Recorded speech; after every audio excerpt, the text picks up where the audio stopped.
Hey, what's going on, everybody? Welcome to the Inside the U live postgame show. The Miami Hurricanes had a thrilling win at the ACC Tournament in the quarterfinals. They beat Boston College in overtime, 71-69, on a layup by Jordan Miller at the buzzer. Really interesting sequence to finish it. Boston College has the ball to end it. They miss a shot. Miami gets the rebound with about 5 seconds left. Jordan Miller leaks up to the left side of the court, and Charlie Moore finds him, left-handed layup, and makes it clearly. We will go straight to post-game interviews as soon as we can with Coach Larranaga. Hopefully we get some players as well. This is a little bit different of a stream in terms of, with the Zoom calls, in terms of the ACC is in control of who comes out and how this goes. But definitely we'll jump right over there as soon as guys are available. Big win for Miami. They move into the semifinals against top-seeded Duke. Duke won earlier today, 88-79 over Syracuse. They'll play in the semifinals on Friday night, tomorrow night at 7 o'clock. So very interesting to see how that game goes. As you remember, Miami beat Duke 76-74 on January 8th in Durham. So rematch of that game. Duke struggled a little bit at times, like Miami, and, pulled away. Miami, it was very interesting. I want to talk about some things, certainly, about how things ended up here. Looking a little bit of the stats. If you have any questions, comments, definitely drop below. Let me know what you think of this game. Cameron McGusty came on late there in the second half, leads the team in scoring with 16 points. Charlie Moore had 15 points. Isaiah Wong 14, Jordan Miller 13, but none bigger than obviously that buzzer beating layup. And Miami had a chance to win it at the end of regulation. I posted on our website InsideTheU.com with the game thread that I was very curious to see the play call drawn up for Miami at the end of the game, because if you remember at Virginia Tech, or when they played Virginia Tech at home recently, Miami had a chance to win the game. They drew up this play. Charlie Moore had the ball at the top of the key, and when I asked Coach about it, because that play didn't work, he said, yeah, I probably wouldn't do that again, or I wouldn't do that again. So I was curious to see if that's exactly, if that was going to come up. I liked the opportunity that Isaiah had to have the ball in his hands, but Boston College switched its defense late in the game, running some zone, made it really difficult to have any holes for Isaiah. Fumbles the ball, and they go to overtime. I thought Boston College was the better team for good stretches at the time, but Miami hung in there. They stuck with it. There's some things, obviously, they've got to get corrected, and they've got to play better if they're going to beat Duke again. But certainly, looking at it, the complete stats here, Miami shoots 54% from the field in the game. And then some other things, they were giving up a lot of, I will show you here. If we could see the second half. So Boston College shot 50% in the second half, but a lot of the half, they were well over, kind of mid-50s into the 60s. So certainly that's something we'll touch on a little bit later as soon as we move past the interviews. Still waiting. We've not talked to Jim Larranaga or the players yet. And I think maybe Earl Grant might be available too. We can switch over there. If Coach Grant has some things to say, the Boston College head coach. So, definitely let me know what you think. Miami's, in prime position. The thing is, Miami was in this situation last year. They won their first 2 games of the ACC tournament like Boston College did, essentially trying to go on this crazy run to keep their season alive. And Boston College was playing good. They had the confidence. They won in overtime yesterday. So they had confidence. And, Miami was on its heels a little bit in this one.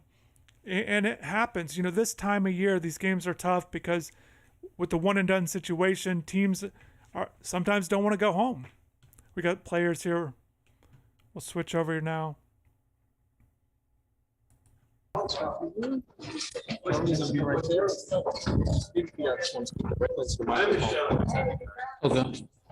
Hello.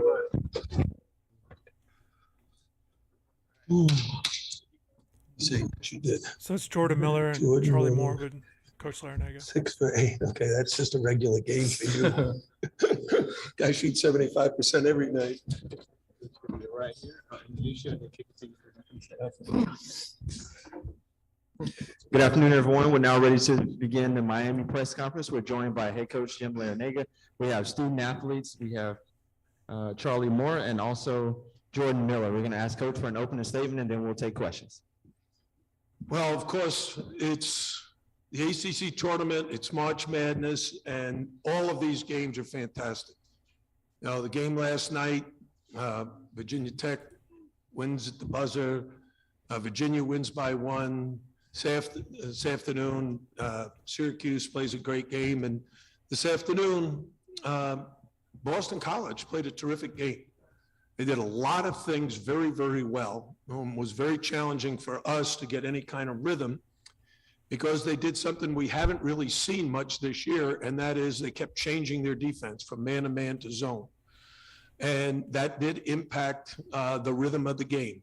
They also spread us out. It was very difficult for our guys to really apply the pressure. We tried, and Cam Auguste was putting tremendous pressure, but, the court is big enough, they were kind of hanging on to it.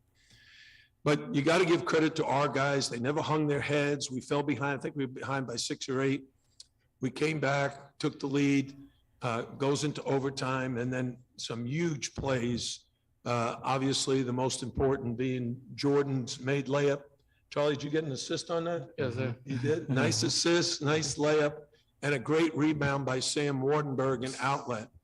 And like an idiot, I was about ready to call a timeout. I saw Charlie get the ball. Timeout? No, better not. And, we get a chance to move on and play again tomorrow.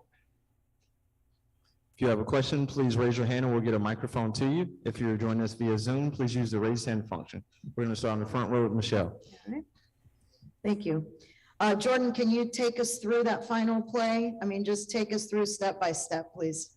Yeah, so we got the rebound and alley to Charlie, and I saw no one was really near me, so I was like, I'm just gonna sprint the floor. I was hoping Charlie would actually look at me, and he did, and he delivered a great pass. As much as that layup was important, his pass was just as important. I think today was a good team win. Like Coach Earl said, kudos to Boston College. They really came out and played their best. We're going to go to Zoom next. Luke Cheney, go ahead with your question. Hey, Coach, congrats on the win. Can you talk a little bit about your team's defense in that overtime period? Okay, I can't see you. Where are you? He's on Zoom. He's on Zoom? Yes, sir. You can just answer it. Okay, can you repeat the question? Then I was looking for you and I didn't see you, so. Sure. Can you talk a little bit about your team's defense in that overtime period? Yeah, I think one of the things that this team has done very, very successfully throughout the season is figure out a way to get stops. Sometimes it's with a great rebound like Sam Wardenberg got. Sometimes it's forcing a turnover and getting a steal. But these guys are very confident. They play very, very hard. And at the end of the game, we were switching. We're doing a lot of switching, and that requires everybody to play great defense because you never know which one of their players is going to be on the attack. So, I look at things. We were 30 for 56. They were 29 for 57. Both teams, really shot lights out. They shot 51%. We shot 53%. So maybe it was more of an offensive performance by both teams, but in the end, it was the one defensive stop we needed to win the ball game. We're going to go to the back right of the room. Jordan, were you aware of how much time was on the clock in that last moment, and also describe the thrill of scoring the winning basket in an ACC tournament game? Yeah, I looked at the clock before I took off, so I was really running, hoping Charlie would find me, and he did. When I laid it up, it's nothing but thrills. The ACC tournament is, it's up and downs. It's March, so this win's huge. But also, we're not done yet. We're not finished yet. We still got a lot of games moving forward that we need to be prepared for. So as nice as this win is, we're still locked in for the upcoming games we got. We're gonna go to the left side of the room. Congrats on the win, guys. I'm curious, this is for any three of you. Did you guys watch Wake BC live yesterday or on TV, and did you learn anything from about Boston College from watching that game? Charlie, how about you start with that one, and then Coach, you can take it as well if you'd Let like. Charlie take it. Actually, we were in practice. We were just in practice, and we seen like the end of the game. Obviously, we seen that Boston College. They were a different team. They were playing hard. They were playing like they, had nothing to lose out there. So we knew it was going to be a hard-fought game, a battle to the end, like it was tonight. I feel like we just had fun. Jordan hit the game on the layup. We played great defensively and offensively as a team. We end up getting a win. When you go to the right side of the room. Hey, Coach, I was just wondering if you could comment on some of the little things that Charlie Moore did down the stretch, like a big offensive rebound and a putback at the end of regulation, like his big pass, of course, to win the game, as well as the big steal as well. Just why is he so good at those little things that help you guys win? Yeah. The first thing I would say, I think that's Charlie's first offensive rebound basket this year. But he does whatever it takes to win the ball game, whether it's hit a long distance three like he's done so many times this season, get an assist, get to the paint and find an open man, or drive the ball to the basket and shoot one of these high arching layups, or get a steal. He leads the league in steals. He just is an incredible competitor, and he competes at everything. I mean, like everything. And I think he has made my life very enjoyable because he gives me tremendous confidence in knowing that he's going to make a lot of great decisions throughout the game.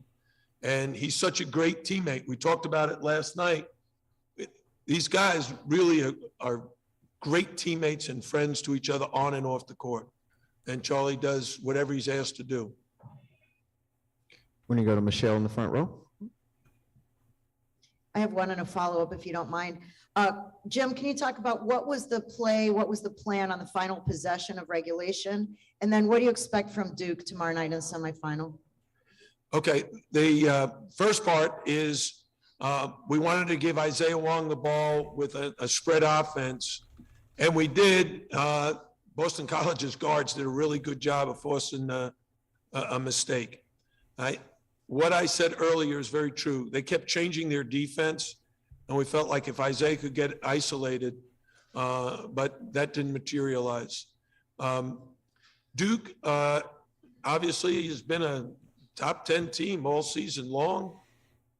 They've got tremendous talent at every position. They have the winningest coach in college basketball history. And our guys are going to be very, very excited about playing them again. We played them one time earlier in the year. A lot has transpired since then.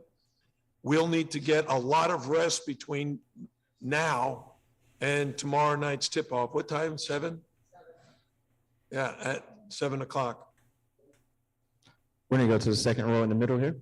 Coach, this is for you, Jordan, and Charlie. On that last play, I just keep watching it over and over again. It was such a basketball IQ play. I mean, the way you slipped behind, got back there, Post couldn't get back there fast enough to stop you. I just want you to talk about how do you practice that, and like, how did you do it?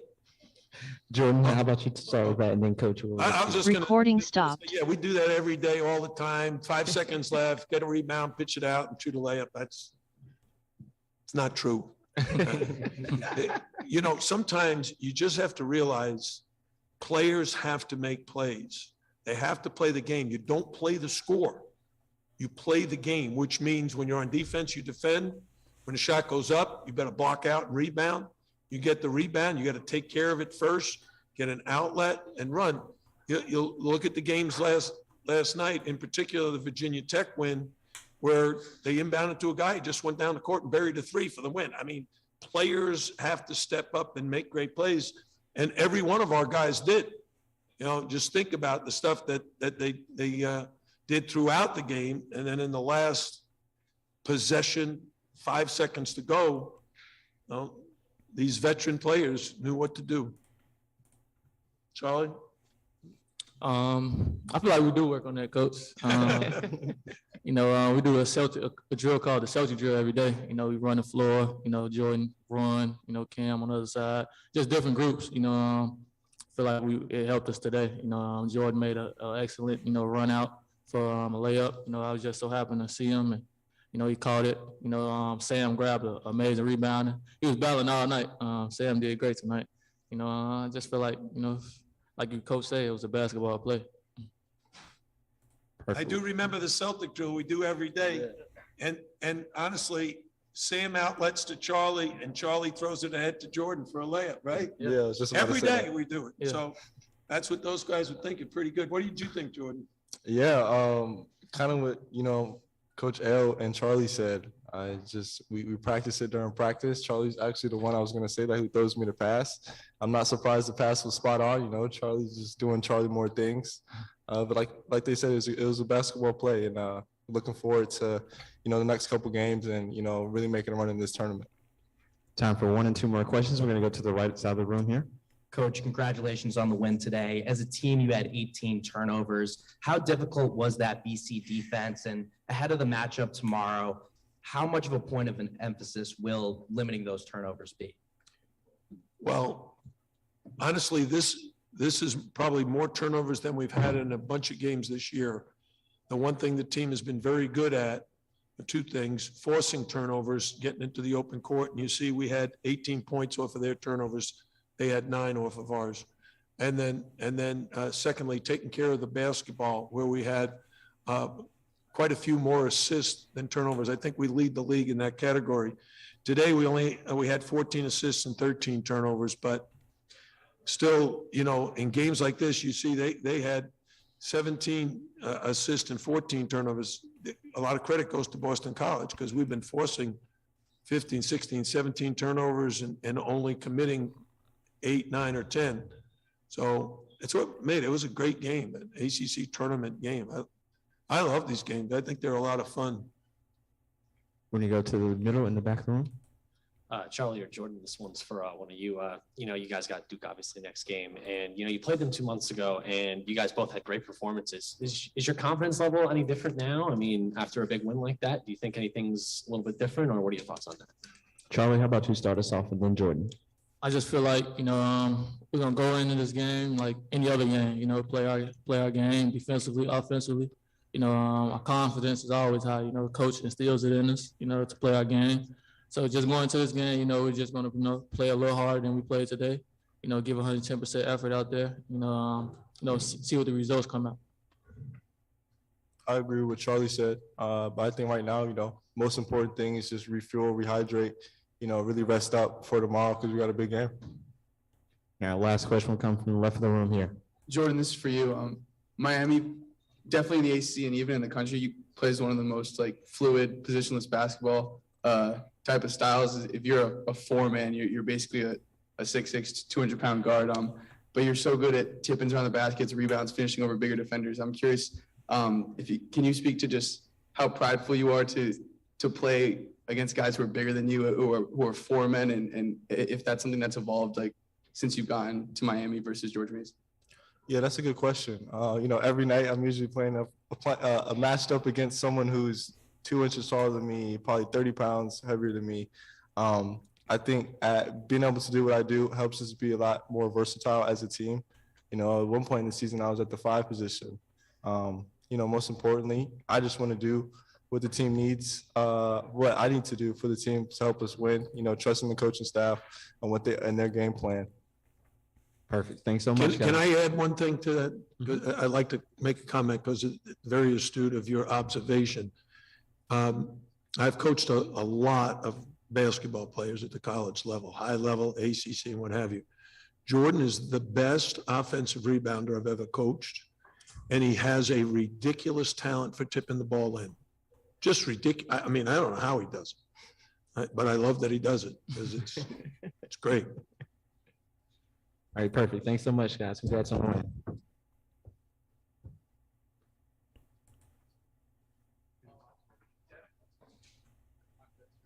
So it wraps up there with Coach Larranaga and the players, Charlie Moore, Jordan Miller, a lot to get into with that. A lot of good questions, definitely, and also questions leading up to the next game against Duke. So we might jump over to Coach Grant just a little bit to get his take on the game. It's always good to kind of get perspective there. I'll kind of hold off until we get over there until he's talking. He's not there yet, but definitely a good win. Big win. A lot of stuff to talk about, especially down the stretch. Yes, at times it didn't look great, but like one of the questions with Charlie Moore, just making plays, the offensive rebound, the tip. It was a missed 3 by McGusty there. Charlie's just kind of in the middle of the lane, and I thought that was a key bucket. And certainly just a big play. And then the leak out for Jordan, obviously, to win it here. And let's go back to Coach Grant just for a little bit. We won't stick through the whole thing, but just want to see what he has to say. We're now ready to begin the Boston College press conference. We're joined by head coach Earl Grant and student athlete James Karnik. We're going to ask coach for an opening statement and then we'll take questions. Coach?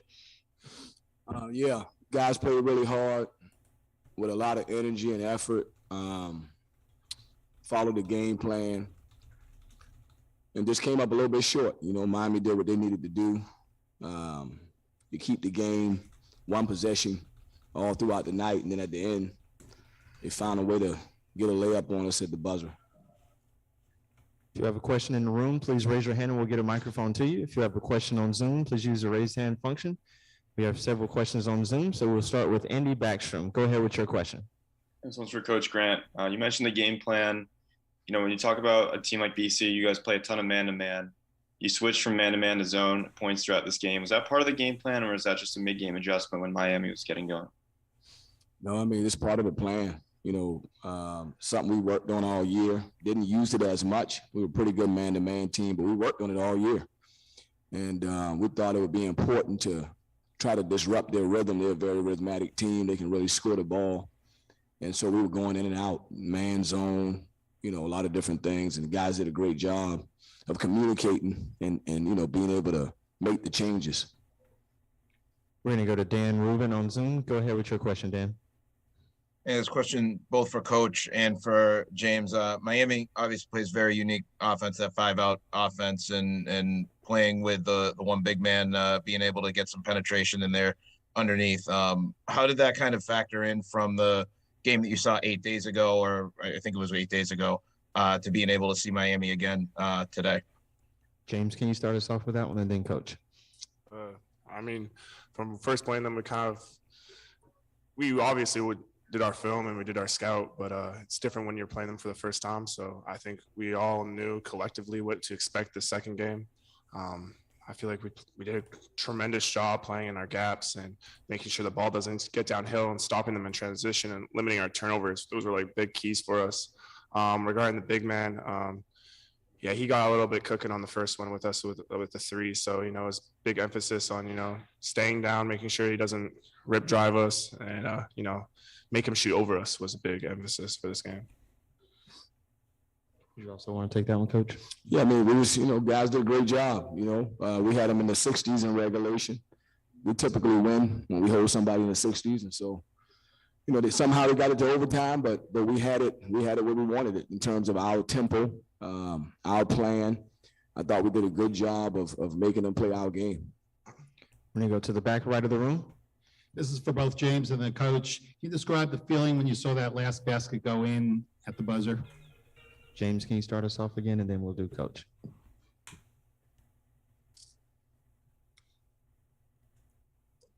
I mean, surreal. I couldn't believe it, honestly. I saw him leaking out. I saw him opening, but just in my mind, I was like, no, there's definitely not enough time. Something's we're gonna get, or he's gonna miss it, or something's gonna go away. Because we fought so hard. We just this. I've been saying it, like, and I'm not trying to say I'm a fairy tale believer. I believed we were gonna win this championship, and I believed we were talented enough, and we had the guys to do so. So after working so hard and just seeing that, and you know, they kind of forced us into overtime. I thought I couldn't believe it. I thought, no way, like this is our season. So. It's pretty much what's mine. Yeah, it was tough. I mean, you know, a big key was keep them out of transition, and we did. And then they got one at the end, you know, so a transition basket. I got to go watch the film. I mean, I don't really know what happened. There was a lot going on that last 2 minutes. So a lot of plays, a lot of things transpired. So I don't know exactly what happened, but I really didn't think he had enough time to go lay it in. We're going to go to the right side of the room. This is for James. So there we go. Got some feedback from the Boston College player there, and Karnik, and then Coach Earl Grant. Just to kind of hear their thoughts. Certainly a tough one on their standpoint. Obviously a great win for Miami. Big matchup coming against Duke. I'll talk a little bit about that. But let's kind of finish some thoughts on this one here. You know, there were some things that Coach said in terms of the small plays and just the basketball plays, and I think that's what this team has done well of. And I think when you talk about an experienced team, guys have been playing college basketball quite a bit, this is the type of stuff you're hoping for, where they can just go make a play. Miller's a a guy that made the great play at the end, and he got down court, and you heard the Boston College player there in Karnik say he didn't think there was going to be enough time, but Jordan did a really good job of kind of going on that backside and just trying the best he could to get up there. And he obviously controlled it. That's one thing that was interesting. Just he was able to control his body well enough to slow down, even though I'm sure it felt like things were going 100 miles an hour. And they certainly do run that drill. It's a fast breaking drill that we see quite a bit when we're either at practice, but a lot of teams do run some sort of leak out. Basically, you're trying to pass ahead without dribbling, and sometimes, and I think Miami does this too, where they do it, okay, we've got to make so many layups in a 3-minute span or whatever. So it's constantly passes up court for layups, and usually it's a 3-man drill, like what they were saying there with Charlie. It's typically Charlie runs with Jordan on the group, and that's the way it worked out. And it was just a great pass by Charlie, but also that was a great move by Charlie that he didn't try dribbling a couple times and shoot a half quarter. So good play all the way around. Sam Wardenberg gets the defensive rebound, certainly big there as well. But just a good play by veterans there. And Charlie did a good job. He finished with 6 assists on the day. He had the 3 turnovers. I felt like those were early, started to settle down a little bit. Was a little bit in some foul trouble early on. He got the second foul like right before halftime, and then kind of deals with it, but that's just kind of what he's been doing. And for the most part, he's been able to stay out of true foul trouble and stay on the court. Shout out to everybody that's here and, watching the live stream, watching the videos. If you're just jumping on, Coach Larranaga, Jordan Miller, and Charlie Moore all talked after the game, had some good thoughts on this one. Just kind of, one of the things Coach Grant said is they were able to hold Miami down into the 60s, and that's certainly not been a good number typically for Miami throughout the year. I was kind of looking at it because it happened before, but typically when Miami scores in the 60s, they don't win games. They get to 71, but the point was they get to overtime. The reason why they were able to get into the 70s there, they outscored Boston College just 6-4 in overtime, but certainly good enough to win the game, as Miami's defense did well there, got enough stops. Another thing I want to mention here or show, and I'm going to zoom in a little bit more so you guys can see the numbers. But there's a couple stats here that stand out to me. We'll get into this, and this will be a big factor moving forward, not just with tomorrow night against Duke, but also the NCAA tournament. Miami's been one of the worst teams in the country at defending shots. You see the 3-point percent, they're 278. And allowing teams to shoot 35% from 3, and they're even worse allowing 53% shooting from 2. There's only 358 teams, so you can see percentage-wise in the percentile, Miami's not in a great spot there. But what they do to make up for that, giving up the shot percentage, and Boston College shoots over 50 tonight or today, is they create a lot of turnovers. And Boston College had 14 turnovers today. It's a high number. It's a good number for Miami. If we look at the split here,